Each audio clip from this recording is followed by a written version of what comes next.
Hello, ladies and gentlemen. Welcome to another episode of the Saturday Morning D&D Show. My name is Jordan with a silent PH in the middle. And yes, we are a little stretched on the scene. This is because my video filters were wrong. I will change those on the fly. But I am joined always by my wonderful co-host, Sir Lucian, over at Sir Lucian Gaming. Good morning. How are you today? Good morning. Lucian is back. Yeah, where have you been? What you been doing? Oh my God. What's going on in the life? You can see the suntan on my face. I've been camping for all last week. Finally made it back, and that was awesome and great. And I'm ready for more gaming. That's cool. Good. So Camping's always fun. Yeah. And I'm sure the Midwest has some wonderful spots to go camping. So, well, and this was the SCA. So now that you know the SCA, normally I just say camping because then I don't have to go into the big deal. But you have neighbors who are SCA people now. Apparently so I do. I was at Penzic, which is the largest. It's like the Gen Con of that group. Okay. That's what Penzic was. So that's where I've just been in Pennsylvania. It's been a little bit north of Pittsburgh. There's a campground up there that brings in, I think we were up to 11,500 people came and camped and enjoyed the week. So think of it kind of like a Gen Con atmosphere. So yeah, I mean outside though, but yeah, hot. Outside, hot. But sometimes in Gen Con that's that way too. When you go to those food trucks and stuff. I got so many questions about Gen Con. So sorry if this is a big. Lucian asked Jordan about Gen Con because Lucian didn't get to go. Yeah. I heard they moved the food trucks. They did. Was it better? Was it a better experience this time? Yeah. So it took me a while to figure out where, but it was basically that first exit off of when you're going into the tunnel to Lucas Oil Stadium. There's like that exit off. And they moved them out there. It was just a big parking lot. So I was like, okay, I guess that's why. Because you don't have people, there's not active traffic going back and forth, which I was like, okay, that makes sense. So it was better. Wizards of the Coast sponsored a lot of stuff on this big apology tour, Gen Con. And they sponsored the food trucks. And so there was actually one food truck that was doing ice cream, and it was like D&D themed ice cream or some kind of frozen treat. But all the proceeds went to the Trevor Project, I think. So they chose a charity, and they were like, okay. But yeah, so it was all there. Apparently it was better. It took me a while to find it because I'm like, the food trucks are not where they're supposed to be. And if you ever go at like lunchtime, it's always so busy. So I think I grabbed food there once, just like in passing, but like, yeah, I didn't want to wait in line out in the hot sun for that long. So yeah. Is it right between Lucas, the actual stadium, and the Gen Con? Was it that middle road that's right there, or was it? Yeah, I think so. So like normally yeah. So because we used to walk down there to go to the parking. Yeah, leaving. Car, yeah. And then we would drive out. Yeah, that whole area before you cross the street to get to Lucas Oil Stadium. So right, yeah, because that is a bigger area than the one they had in the middle, and you'd cross all that traffic. It was kind of a small spot. It wasn't very big. In between, like I guess there were some restaurants on the north side, and I never knew what was on the south side of that. You never could quite see, but it always felt like a small, cramped area to throw. But the old area, tons of people in. Yeah, the old area was like, I don't know, it felt like it was okay. But I think it's that crossing the street back and forth. Like there were so many people, and they had to have police there. So I don't understand why they don't just redirect traffic away from that for the convention. But they didn't this time either. Exactly. Like I'm like, it's 4 days. Like just redirect traffic, or have all of the businesses just say, okay, it's for the greater good. We're not going to go downtown this week or something. I don't know, but very interesting. But yeah, so it was fun. I mean, Gen Con was a blast. I caught con crud. It was not COVID, but I got back and I was like, I don't think I feel too well. And then I got really sick. Lex, who I was hanging out with the most of the time, he contacted me and he's like, I got really sick. And I was like, I'm really sorry. But like Celeste and Ted were fine. So I'm like, okay. I don't know where I got it, who I talked to, but I feel better now. But yeah, it was like 4 days of like, I am not okay.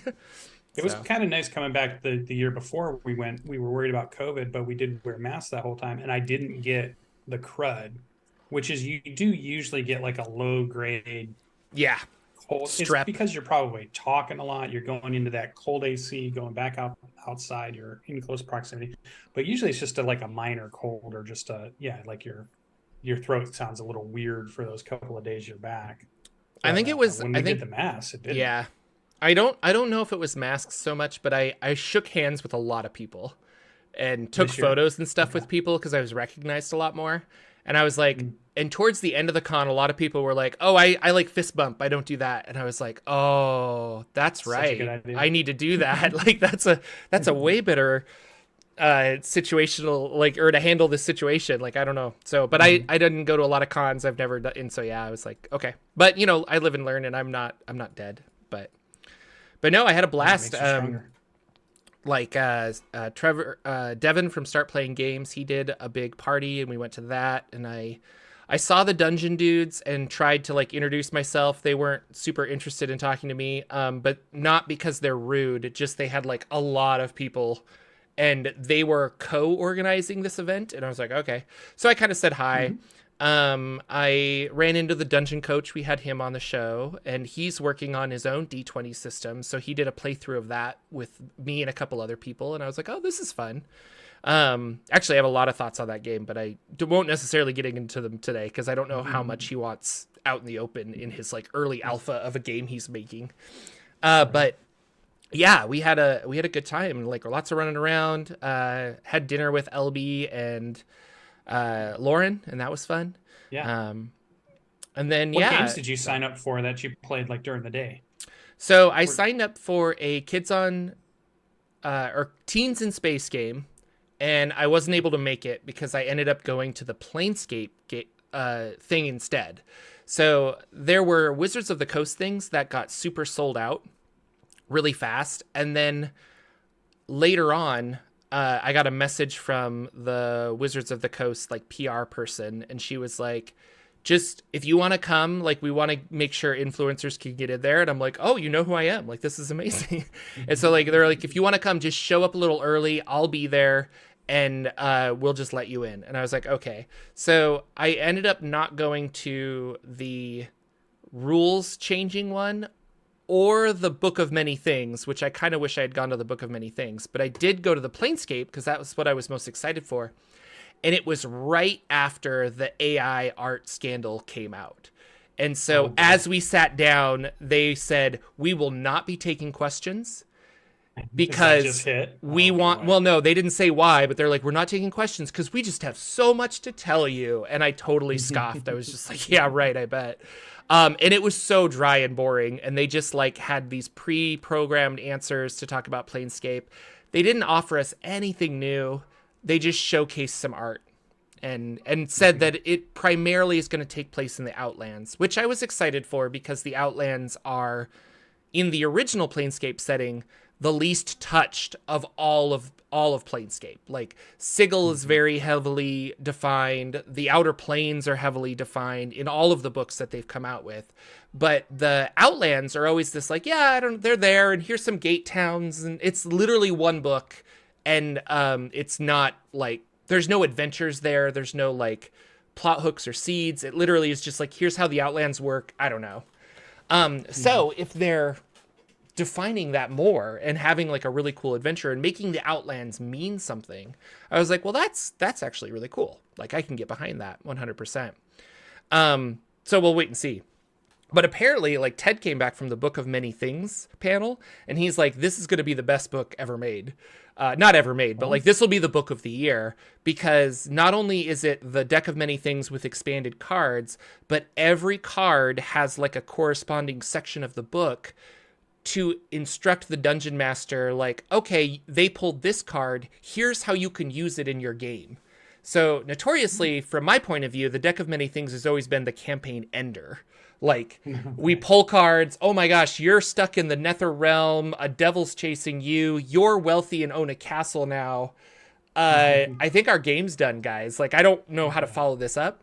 And so they're turning that into, here's actionable things. Like, oh, you're being hunted by a devil. Here are 3 devils in the book that are chasing you. And, or pick one, pick a devil that you want. Here are their motivations for why they're chasing you. Here's their stats. Here's how you can get rid of them. And so it feels like what game masters want, which is like, give me tools to help me get through this game rather than going in blind. And I was like, actually, that does sound like a really cool book. Like yeah, like that's cool. So, and so I didn't go my teens in space game because of that. And then I signed up for Dragonbane, but I didn't get my Dragonbane.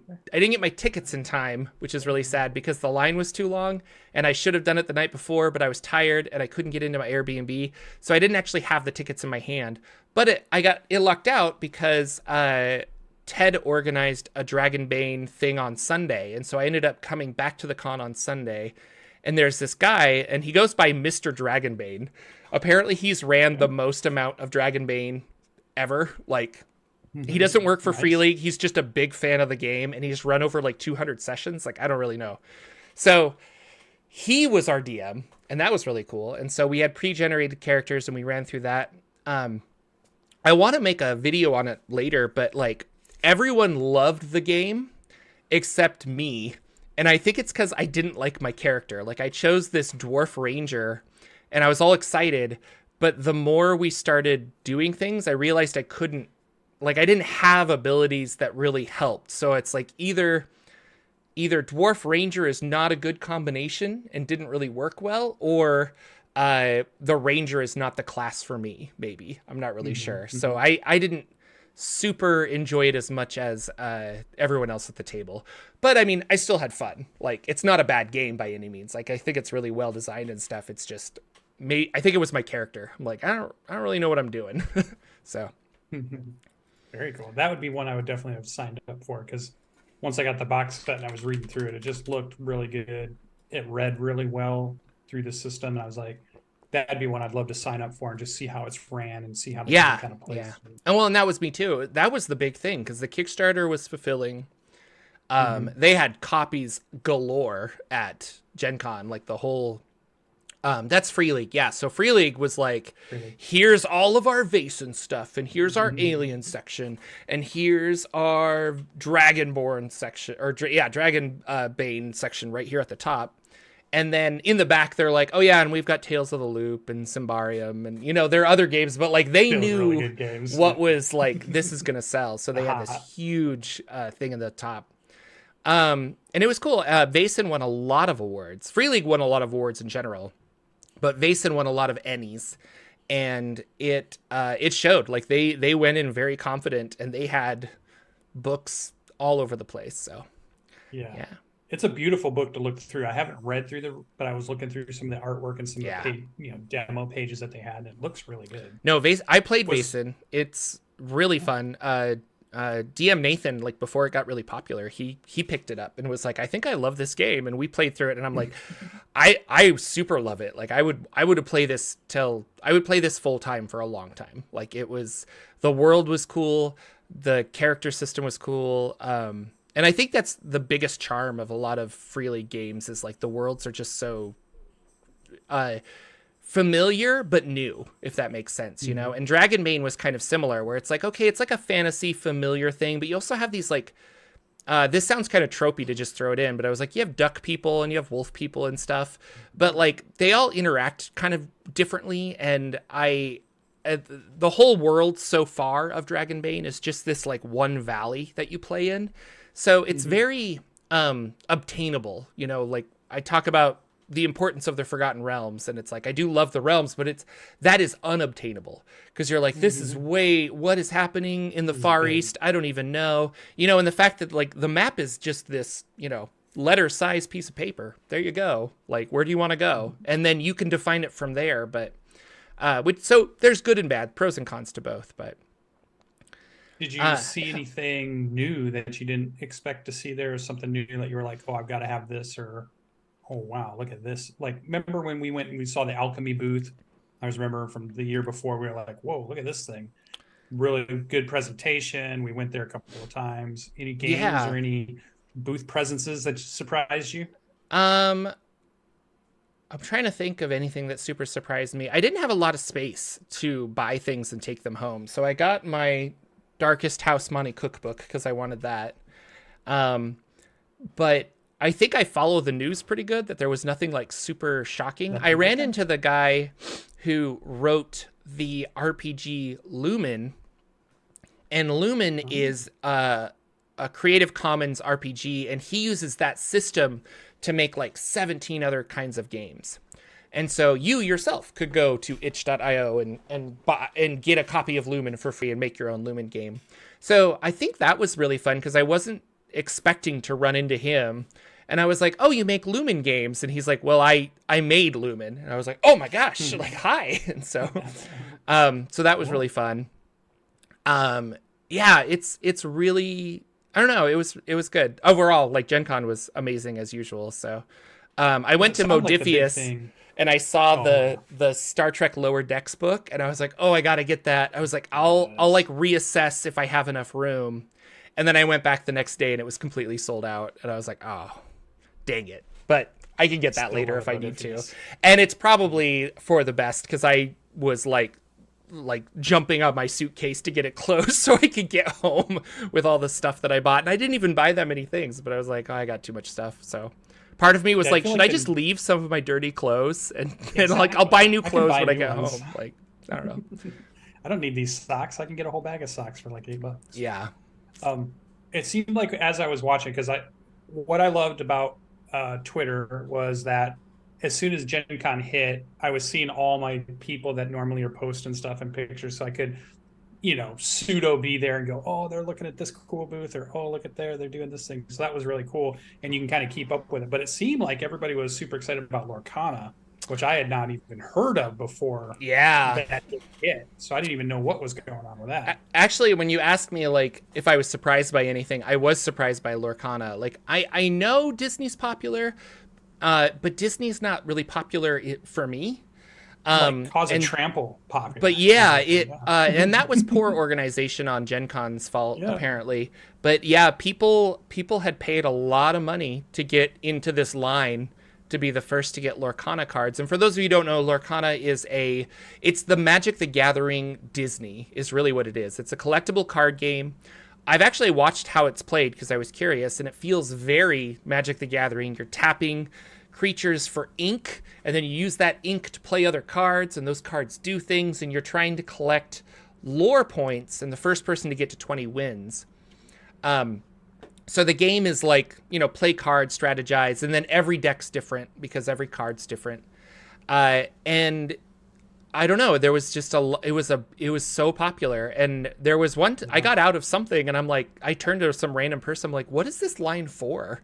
And they're like, oh, that's the Lorcana line. And I was like, oh my gosh. Cause it was, and it wasn't like a line. It was like a 6 or 7 person funnel of people that went like all the way. And I was like, oh my gosh. And they're all trying to get to like 1 or 2 booths in the convention floor. And it was like, it was crazy. Yeah. But I've been playing a board game that I got demoed. A friend of a friend sent me the demo, and it was called Freelancers. And it's a really fun board game that was demoed there. And I ran into the creator of it, who is somebody that I follow on social media. And I was like, are you Donald? And he's like, I am. I'm like, I'm Jordan with a PH. He's like, I know you. I sent you a game. I'm like, you did. And so then we chatted for a while, and that was really fun. It's fun to just see people that you don't interact with, I think a lot of us were talking about that. Celeste ran a lot of Tales of the Valiant stuff, and apparently she ran Tales of the Valiant for Ted and Lex and LB and people, but I was like, I'm way too tired. And so they were going to start that at like midnight. And I was like, no, because we're going to start it at midnight, which means we're going to end at 2. And I'm already tired from True Dungeon going to bed at 2 a.m. last night. So goodbye. I'm an old man.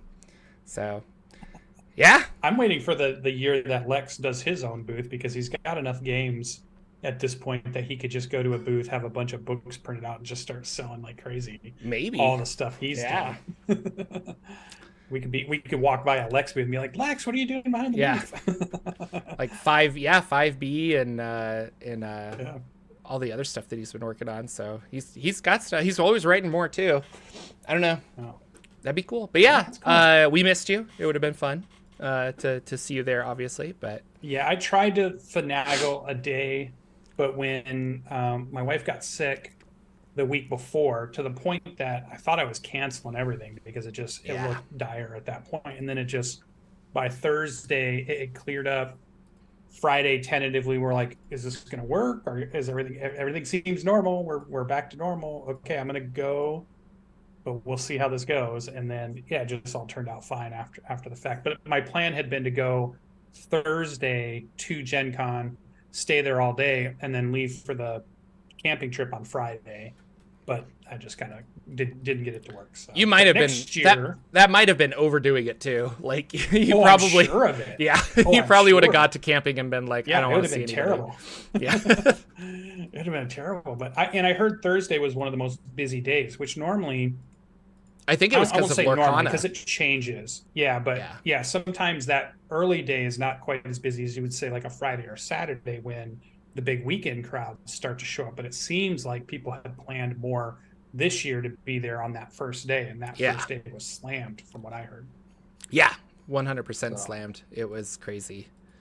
But yeah, it was fun. I'm still reading stuff. I got a bunch of zines. I don't know if you know JP Couvert. I've done a couple. He's a writer. He also does a bunch of YouTube stuff, like map making, but he writes really fun adventures. And I reviewed an adventure called Dragon Town, and I actually like bought it because I just was like, that's a fun name and a fun thing. And I read it, and then he sent me a message. He's like, so I just mailed this out, because like he mails stuff out that, you know, he doesn't have like a company or whatever. It's just like you buy it and he gets a notification that he has to send a mail out.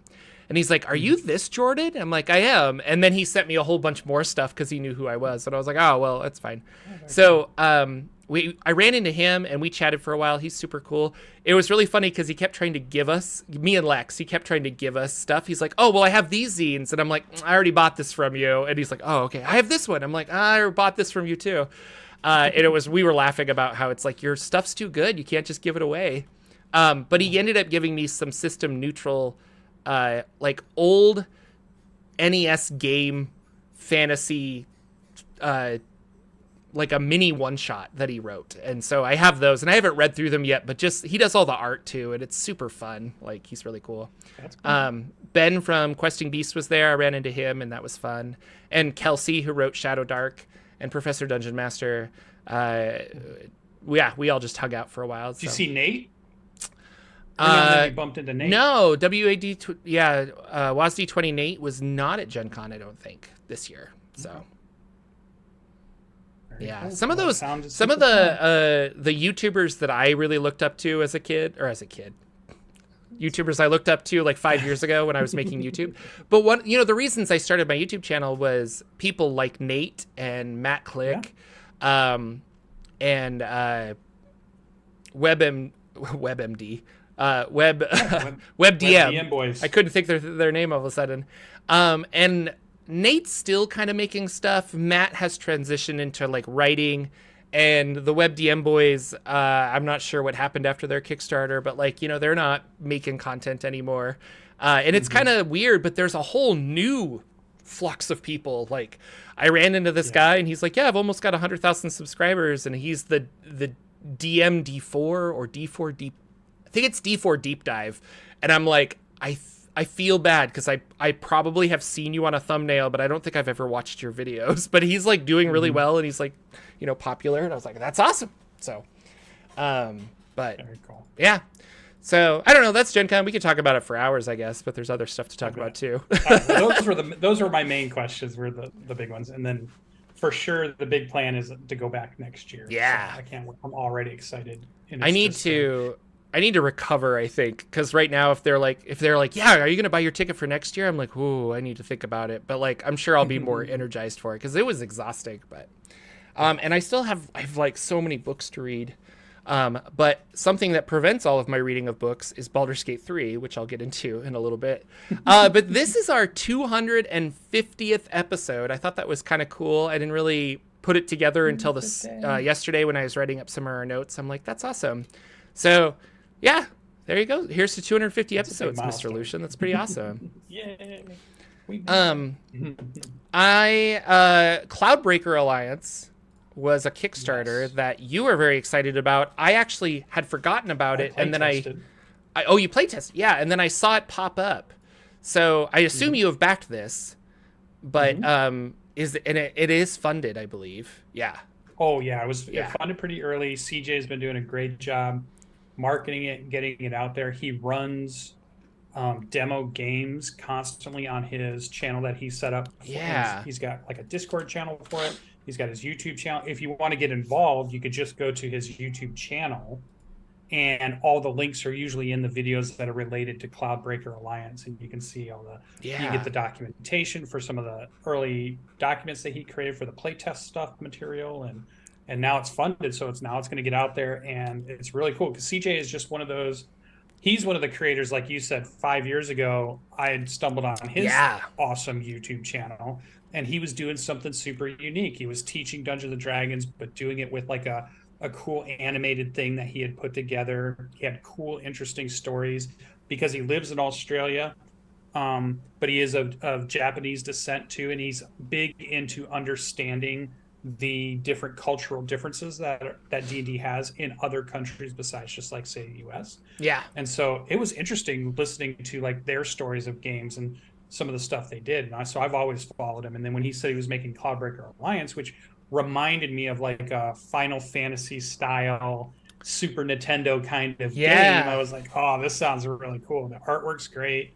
And he's great about thinking about mechanics. He's one of those that like me and you will sit after a show and we'll talk an hour about some mechanic that's interesting to us. You know, he's that kind of guy too, that he just goes through those mechanics and just likes to talk about how that mechanic would work or what makes it interesting. So very cool. I recommend everybody going to check it out. Yeah, and that's why I wanted to highlight it because his goal was $20,000 and he's at $27,000, so it is backed. But it looks beautiful. And it's keep in mind when you look at the prices, they are in Australian dollars. So like a digital $38 is probably going to be a US $30, and a physical 85 will be around 50-ish. And I'm not sure about shipping. But the art looks really cool. I remember watching the video on how you play and stuff. And you're right, it has a very like Final Fantasy Tactics kind of feel. And like looking at the world, like there's a car here that looks like a steampunk car. So definitely, I've been working on a script of like, we should be more excited for people like CJ who have a vision and like so much passion in creating like something like this, because that will outshine taking, and I'm not saying this in a negative way, but I want to use it as an example, but like taking Planescape and putting a pretty bow on it and reselling it to us. And it's like, well, the original people who made Planescape had that passion and that's why it was so good. But like when they rebrand it to you, you're kind of like, well, it doesn't have the same feel. But if you give things like Cloudbreaker Alliance a chance, I think it will have the same feel. You know, it has that. Like, I totally agree. Like, because they're just so excited about it. So, yeah, it's just like the Pangea book. Yeah. The imagination, the passion behind that creator he should be getting buckets of money from us to drive that passion. And Wild Sea was another one that was like just the creativity behind it. Cloudbreaker Alliance, just the creativity behind it should be being backed versus like you said, and I know I buy all of these things and I like to play them too, but the repackaged, hey, we did this before, we're going to do it again because we know everybody wants it, and that's cool and it's fun, but it's like give these other new creators that security that they can financially just go for broke because they don't have to worry about paying their next bill because they are being supported by people that love the stuff they're doing. So and I think look for those smaller creative people. Yeah, and a good example of that is Dolmenwood, which is now at $1 million. Perfect. But Dolmenwood was a series of zines that got expanded upon, and talk about like the reason that Dolmenwood was able to happen is he had a Patreon, and people were able to be like, I want to be part of your Patreon. And you know, MCDM's doing the same thing. They're like, help us now, you can play test it, you can do this, but it allows people who have that creative vision to kind of facilitate it. And then you get Dolmenwood, which is this really unique kind of fey, awesome setting. That one is also in the news, and it's just really big. It's at $1 million right now. I would recommend that you go check out Dolmenwood as well. It is kind of pricey, which is probably why it's at $1 million, because I think you have to buy all 3 books, but maybe the digital is worth a little less. But this is obviously going to be popular enough that I think you'll be able to get it later on. Part of the thing about Dolmenwood as well is that you're actually buying old school essentials when you buy Dolmenwood, because the player's book is those rules. Like, you're just getting a revised version of old school essentials, and then the campaign book and the monster book are on top of that. But it looks really cool. So yeah, we got to talk about Baldur's Gate 3 and why you're not playing it with me. So yes, that is true. Why is that happening? So you've not made the plunge. Yeah, I got home from Gen Con. Everyone was talking about it at Gen Con because it released, and I'm like, okay, I haven't bought a new video game not on Steam sale in decades, it feels like. So this was a big deal, but I picked it up and I'm like, okay. Immediately lost like 7 hours, and I was just like, I gotta go to bed. Like, what am I doing? Character creation. Yeah, obviously. But no, it's so good. There's little hiccups here and there. I think that's mostly because I'm playing on my computer, and then I also play on my Steam Deck, and the saves get a little like confused about what save needs to be used. But for the most part, it works really well, and it plays, and it's beautiful. Like, it's a lot of fun. So I'm doing a Conjuration Wizard right now, which I'm having a lot of fun with, and very cool. It's mechanically, it's interesting because as a video game, they're able to add subtle things, like things that really matter in a video game. And so there's this new mechanic called like momentum, and you'll see a lot of magic items that are like, this gives you momentum. And that just gives you like another like 3 feet of movement or something. So whenever I dash, I gain 2 momentum, which gives me like a little extra bit of movement that can help you get to the enemy or things like that. There's another one called electricity or lightning or something, where you kind of like get charged with lightning, and if you ever get up to 5 charges, your next physical attack will do 1d8 lightning damage on top. And stuff like that is really fun in a video game and works really well in D&D, but it's hard to track at the table, you know? And so it's kind of fun seeing these like alternate magic items pop up where I'm like, oh, that's actually really cool, and this is kind of fun. And so I'm getting ideas for like magic items, I guess, from game design, but I'm not nearly as far as some of my friends. Everyone's like, are you on Act 2 yet? I'm like, I don't think so. I'm in the Underdark. I don't really know what's happening right now. So yeah, it's big enough that we were playing our role-playing game last night, our Thursday night game, and the people who didn't go on the camping trip, there were half of us went on that camping trip and half of us didn't. The half that didn't stayed home and played Baldur's Gate. And so throughout the session, they're like, oh, I don't want to spoil it, but this is just like Act 2 for those of you who know. And there's like this group of us who are like, we ain't played that part yet. Shut up. You know, it's like, but so it's clear that I'm surprised how big it's hit, because I've been playing like these, they call them the CRPGs, right? The classic role-playing game, but it's like the video game classic. And from Larian, I played the Pathfinder. They've done 2 Pathfinder ones. They did Kingmaker. Is that Larian? Or I know they did Divinity, but I didn't know did they do Oh, Kingmaker? No, I'm sorry. They did Divinity and Divinity 2. Yeah. But games that are similar to that are like the Pathfinder Kingmaker and the Wrath of the Righteous, which are really good and have been kind of notable in that group, but still felt a little niche. And now sounds like this year it's broken out to be just mainstream. Everybody's playing it. And it was interesting. I played it back in early access because you could play this almost 2 years ago. The first act, they started out, and that's how they've been starting to play. You only had like 4 or 5 classes at that point. Didn't have all of the stuff in there, but you could go through and play it. And I played a bunch of it then and realized it was really good, and I didn't want to spoil it. So I was like, I'm going to set it aside, right? So then 2 years goes by, and now the game's out. I downloaded it last night so that I could get ready to play, because I'm still playing Diablo 4. There's still, I missed that whole thing, and it was like, but when I'm ready to dive in, and everybody seems to be playing it. I don't know what character I'm going to play quite yet, because I have tried several of the others. I did a bunch of starts back when they let us do the early access. So I played like a wizard. I tried a ranger. I tried like a paladin, or not a paladin. They didn't have that yet. It was ranger, wizard, probably fighter. Or maybe it was cleric is what I had tried just to see. And now I'm interested to see with all of the different, things that we can do in there and what subclasses they've added and how that works. So I'm interested to dive in. I know the story was good. I loved the voice acting in it was top notch 2 years ago. So let alone what it is like now. The story was compelling. The opening movie is still one of the coolest opening scenes in a video game ever, I think. The Illithid over Waterdeep, is just like, oh my god, that is Githyanki on red dragons chasing down an Illithid ship. That is like, if you don't make a movie out of just that, I don't know what you're doing. That's so good. No, it's so good. I'm really enjoying it. And I mean, it's going to be game of the year. I think it got, PC Gamer gave it their highest rating they've ever given a game. Previously that was Breath of the Wild, or maybe it was Tears of the Kingdom, but it was one of those Zelda games. And so it's like, guys, this is good. And I mean, every game has its flaws, but like, I'm just having so much fun and I'm so immersed running around, like having a good time. Gary asked, like, I think it has multiplayer. Yeah. I haven't played multiplayer yet, but yeah, you can run around with your friends. It's awesome. That's why I'm like, why aren't you playing it with me? No, Gary was asking here in chat, like, as someone versed in Forgotten Realms lore, what are my thoughts on it?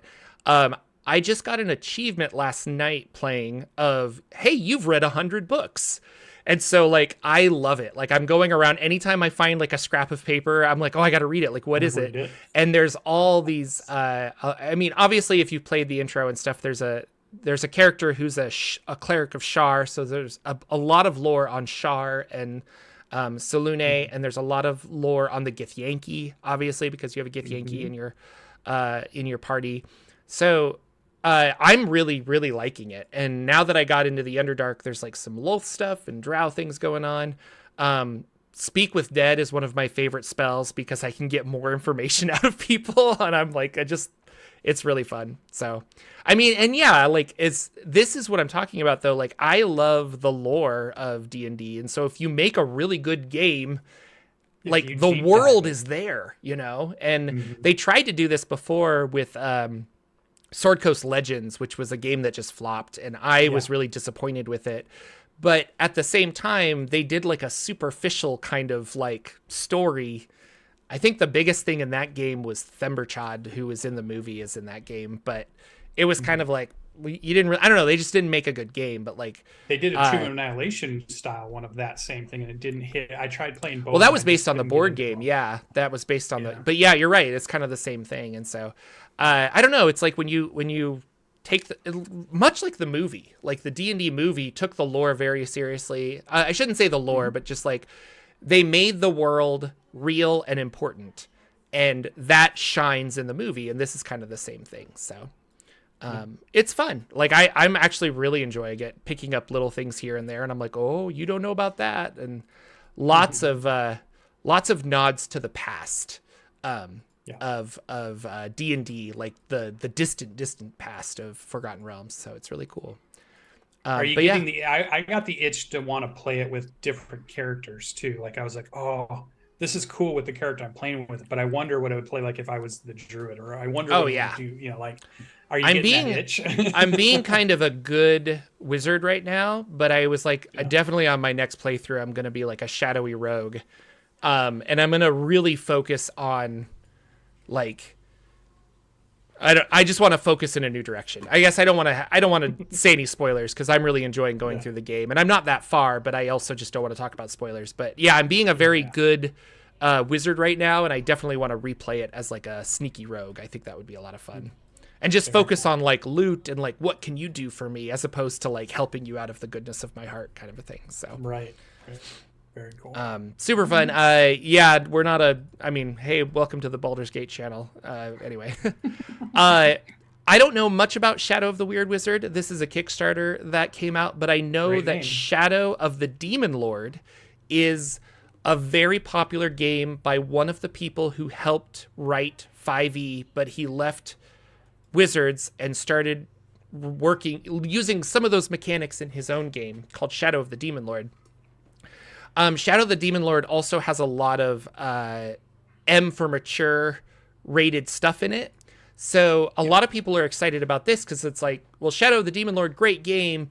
I can't play it with my 15-year-old or my 12-year-old kind of a thing. So Shadow of the Weird Wizard is literally the same mechanics, but more on a toned down magical focus as opposed to demons and blood and death and destruction. So if you've been wanting to check out Shadow of the Demon Lord, but if you're like me and it's a little too like, oh my gosh, I just don't want to see that kind of stuff, then this is the Kickstarter for you. So I hear good things. It's been anticipated. So yeah. Boy, lots of news, but did you hear comicbook.com did a little interview or they got a first look at Daggerheart, which is Critical Role's D&D killer, for lack of a better term. It's their long form fantasy. Yeah, I feel like I've seen a couple of videos out there that I haven't watched yet, but they've shown up in my YouTube feed. You should. I think Bob Worldbuilder did one. Yeah. It's surprising because it's a 2D12 system. And I was like, well, that's kind of interesting. But it made me think of, did you just take Powered by the Apocalypse 2D6 and then turn it to 2D11 but keep the percentages the same? I don't know. Maybe they didn't. It looks kind of cool. There's not a lot of information other than it's a 2D12 system. But something that I thought was creative is one of the D12s is your like boon die and the other is like a bane die. Or maybe it's like hope and fear. They have a weird name for it. I shouldn't say weird, but it's something that I'm not familiar with. So if you roll your 2D12, and let's say you succeed on the AC by adding those numbers together, you look at whatever die is highest, and it's like, oh, your hope die was higher than your fear die, so you succeeded with hope. And that has a different moving forward mechanic than if you succeeded by fear. Or if you didn't succeed at all, or if you didn't succeed but fear was the higher number. So I was like, it's a simple way of adding kind of a new complexity, and I thought that was kind of interesting. So we'll obviously hear more about Daggerheart. I was under the impression that it was going to be like unveiled at Gen Con, and then we didn't really hear anything, and I went to the Darrington Press booth and they were just like, yeah, it's coming. So I don't think they were super ready, but maybe I don't know. And that's one of two systems that they had announced, right? The other one is Daggerheart. the Illuminated Worlds, which is the Obscura game they're currently playing. So, and that is a 2d6, 1d6 system. It's really simple. It's just kind of for like, fun little stories. Which lately I'm seeing it's a really simple game usually translates into, or a simple RPG usually translates into, there's no leveling. And you're like, okay, so you just want me to sit down and play this and then we move on after we're done, I don't think Kids on Bikes is simple, but a lot of people would say that because there's really no leveling mechanic. Like you just kind of sit down and play it and you're like, okay. Yeah. I haven't been following MCDM's RPG, but I watched his latest video and was really curious because the last time I heard about it, they were like, we're going to roll all these different dice that have like different symbols on them. And he was going to make custom dice. And he kind of said it under his breath, but he's like, yeah, we threw all that away. And now we're a 2d6 system and it looks really cool. And I'm like, that's like a huge change, but it made me think of like, don't be married to the design. Like, don't just be like, well, we got to keep it like this because I thought of it 5 years ago. And you're like, well, maybe it's not the right thing. It also kind of sounds like Into the Odd. I'm really curious about MCDM's playtest material and if it was influenced by other OSR sources like Into the Odd or Knave or things like that, because he talked about not having an attack roll, and that's a very Into the Odd thing. Like you just roll damage. So very curious about that. Yeah, I feel like, because I've been watching a lot of the videos he's been putting out too, and it feels like the influences from the indie designers are starting to influence their ideas. Like, because you could tell if you go back to the very first things they start talking about, it's definitely, we're going to make a game, and it's very influenced by Dungeons and Dragons at that point. But then as they start to play test more, you see them start to experiment more with different things, and it starts to move towards games you recognize. But then it's like it's slowly been moving over to what I think of as more of the indie influence, which are those 2d6 systems. Because it just, somebody worked out the math that 2d6 was the best way and the best percentage number to run these games, and that's where Powered by the Apocalypse blew up the indie scene. using the 2d6 system, and so many games have come out with the 2d6 system, with what its versatility and what it can do and how you can, maneuver those mechanics. Well, and it's a cube. A cube is a very simple Platonian solid, but also like I've seen other games do it. Like I think the Star Trek game is a 2d20 system. 2D20? Right? And it's like Definitely. we get to a point where you don't want to add up that many numbers, like White Wolf had a pool of D10s and I'm like, okay, that works. But like when you really start to think about it, you're just like, well, 2d6 really works, and everybody has a d6, but on top of that, like the indie scene, somebody made an RPG system called Caltrops, which is just d4 based. But when you look at it, it's very similar to Powered by the Apocalypse, but it just uses d4s, Yeah. And so there's something to be said about that bell curve as opposed to just a straight succeed fail, And that's what it's succeed fail, but with the modifier is really, if you boil all of it down, succeed fail, what kind of modifier is on it? And then D20 is always about that math, but the 2D20 you could add in, you could get a third D20 for the Star Trek system. But again, you're looking for, do I have enough successes?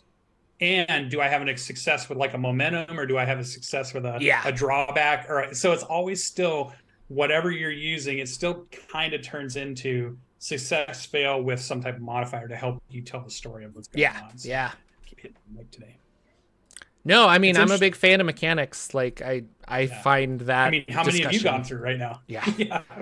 You're a D6 guy, so Well, and it's interesting because I think a lot of people, like budding game designers, you should probably hear this too. And MCDM's doing a really good job where he's just like, hey, I want to do this. And then the more they play it, they're like, this just isn't working. Like your idea is not switch. what you thought it was, So don't be afraid to switch. And the more I think about modular D6, like writing that entire game, which is not finished by any means, really just allowed me to get the ideas out, and then I could modify them for this other game that I started writing. And so it's like, that wasn't a wasted exercise. It really helped me understand what I wanted to do, which is write this thing over here. But when you look at the path, it's like, boy, he went and then he went around the lake twice. Why did he do that?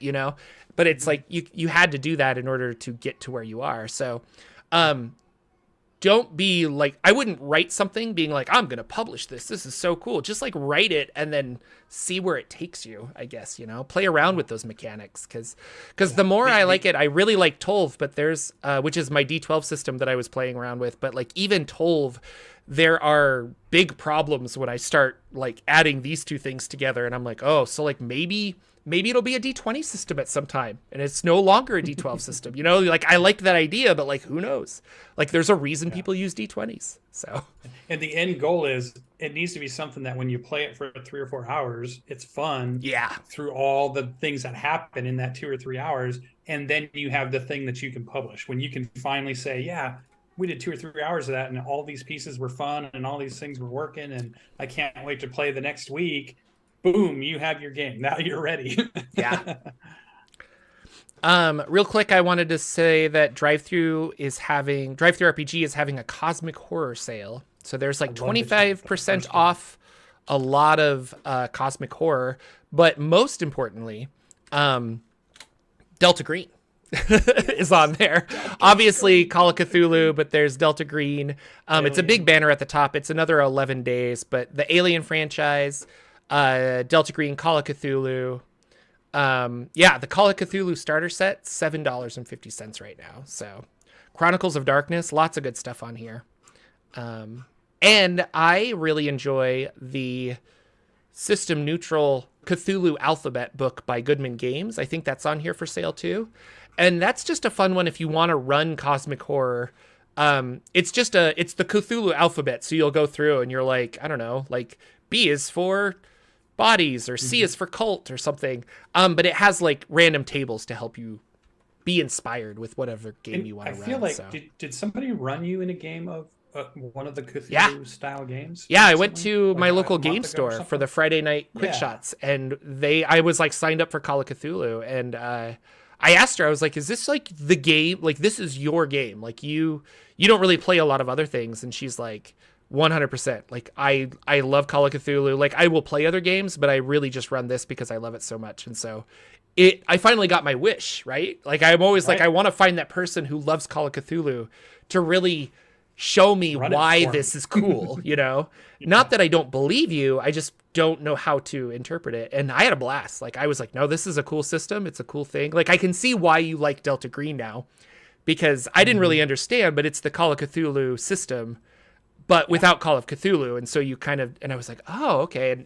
And yeah, we had a blast. Like, it's fun.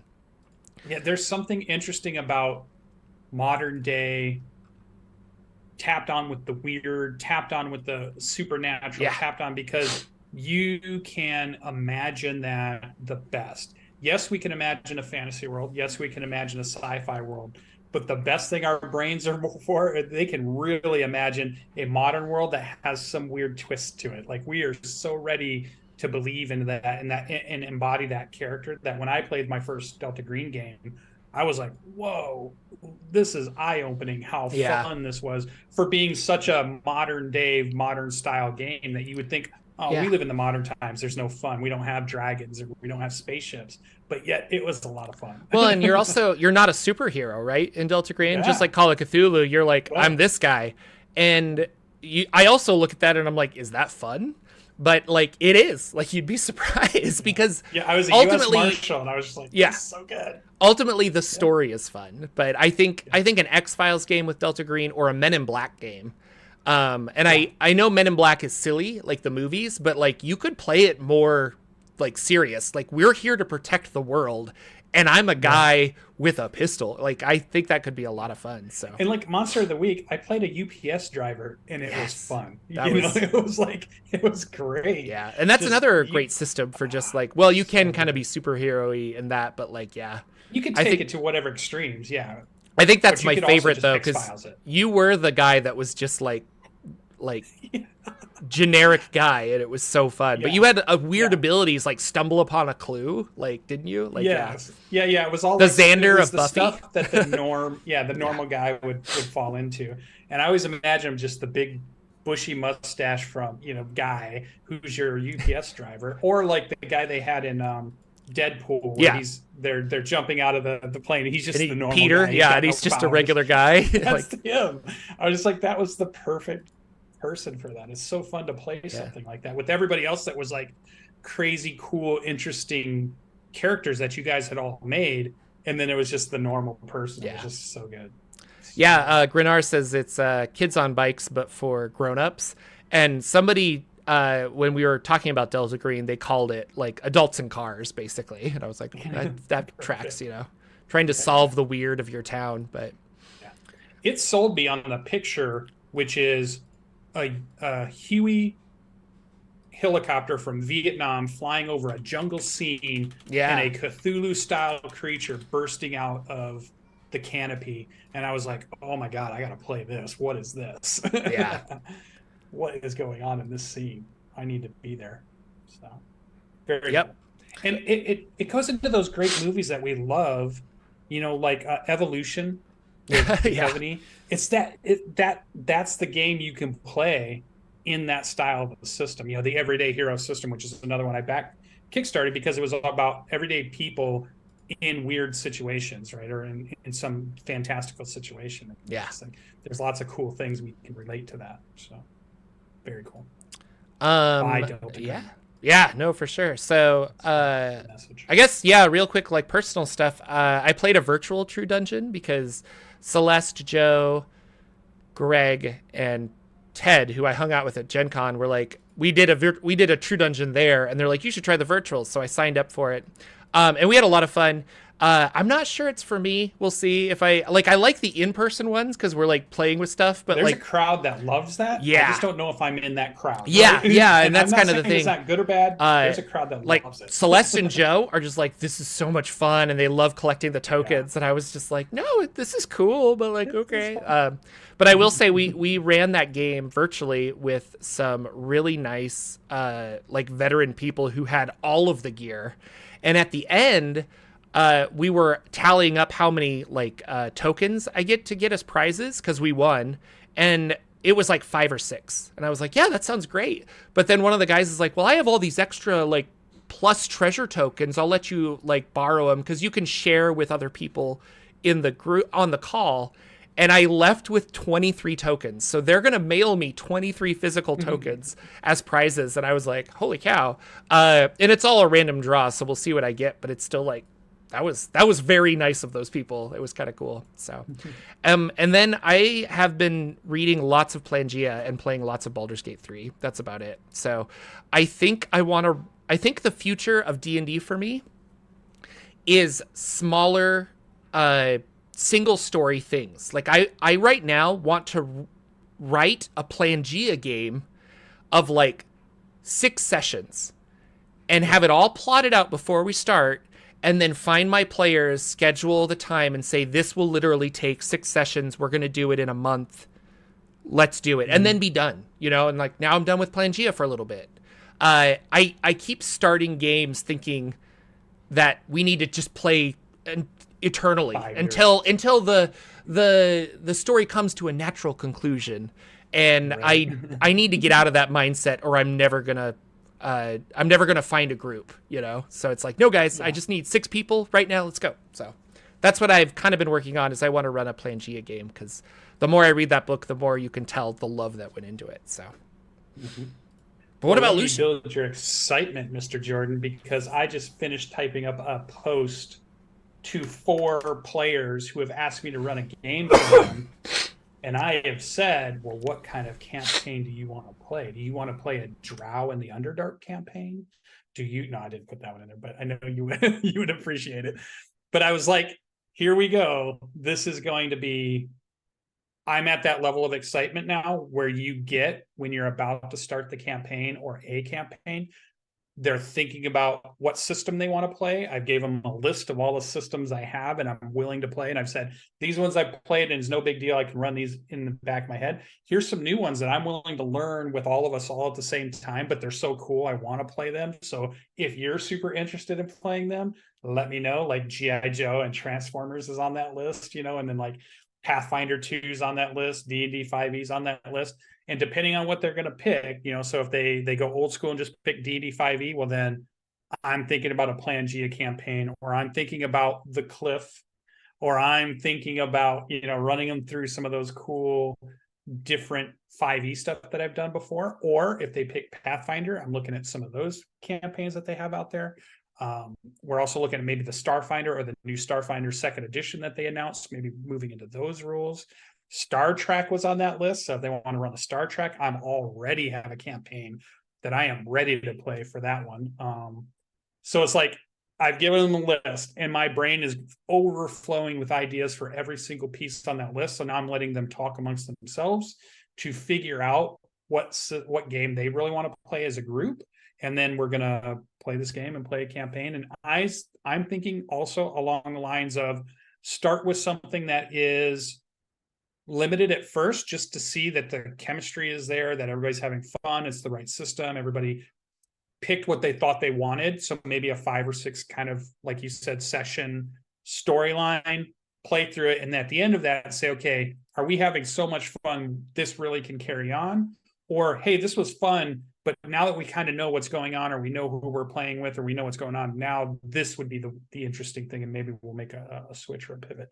But it's in that moment of super excitement where my brain is like full of, if they pick 5e, how I might do the Black Door campaign, which allows me to push them in any of the different worlds we have. Like, so Pangea, Planet Breaker. I could run them through Elemental Evil, the 5e version, which I bought. I could run them through the old school Essentials. I don't think they've played any of these games in depth. They're newer players who haven't played all these different campaigns. So I can pick and choose what I want to play. And I'm still thinking about how I could play the Cliff with them also if they pick that. But they could pick, more modern day. I'd put some superhero games on there. Maybe we'll play some superhero stuff. Maybe we'll play some modern day stuff. Maybe we'll play Numenera. Maybe we'll play some Cypher or something. So I'm excited to see what the answer is going to come back. So obviously my excitement level is like through the roof at the moment of that there's nothing better than pre-campaign, talking about characters, talking about what the campaign might be like. You don't ever get that feeling except at the very beginning, I think. It's just so good. So I'm excited. Oh, you're muted. Yeah. What? There you go. Jordan, unmute yourself. No, you just muted yourself again. Or I don't hear you. I heard you click something. Chat. Oh, my thing's back. There he is. Okay. So my icon says that I'm muted, but I'm not. So I have to go change my icon. Okay. Got confused.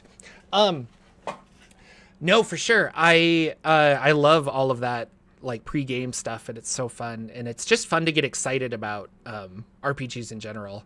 Like, I think you might have cast a too wide of net for new people, maybe. Sure. Yeah. And like, absolutely. you need to just say, okay, here are the 3 I'm willing to run. But that's the other thing. Is like my DCC group, they're very much down to play just about anything, is what it feels like. And so because of that, and now that I've learned that, I want to very meticulously craft, like, here's the adventure package I want to run, because I know they'll be like, oh yeah, that sounds cool, and then we can do it. And that's why I could do like a 6-session Pangea, and I think that would be a lot of fun. And then after Pangea, we can do like Numenera, because that's another one. You know, I got the Cypher System book, and I'm like, I wanted to go through that and stuff. So there's just lots of cool things to do. Games, I love it. I still think you'd like The Strange too. You should pick that up if you see it on sale. Yeah, I should. I think you would really like it. I read through a PDF of The Strange, and I mean read through, I like, you know, skimmed through it, but I didn't really understand the whole like switching between stuff. But that was before I understood things like Assassin's Creed, where I'm like, okay, you're like in the future, but you're kind of doing other things. And so The Strange was strange for me, but I think at a baseline, the idea is kind of cool.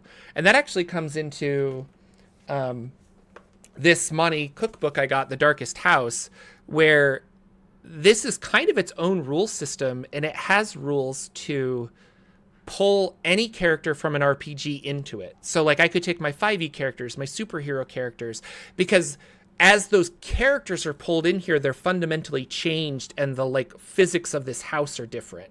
So this is kind of a weird way of like, okay, we've been playing, you know, this 5e game for however long. Now you're the same characters, but you're in this weird situational circumstance, you know? And it makes me think of like how many people love the games that they are, you know, like the Acquisitions Incorporated people. Like this would be a great supplement to be like, let's bring Jim Darkmagic into the Darkest House. And all of a sudden you have those characters that you really love, but you don't really know how to interact with them. They're in an unfamiliar situation. Like that's fun. So yeah. Anyway, stuff's good. That's our show, ladies and gentlemen. Thank you so much for watching. That's our Thank 250th show. Yes, 250. Thank you for liking and subscribing. Be sure to check out jorphdan.substack.com to get the audio version of this podcast, but also to subscribe and get other updates on my life. You can check us out on YouTube. There's patreon.com/jorphdan, all that kind of fun stuff. And we will see you all next week with another episode of the Saturday Morning RPG Show. Take care. Bye.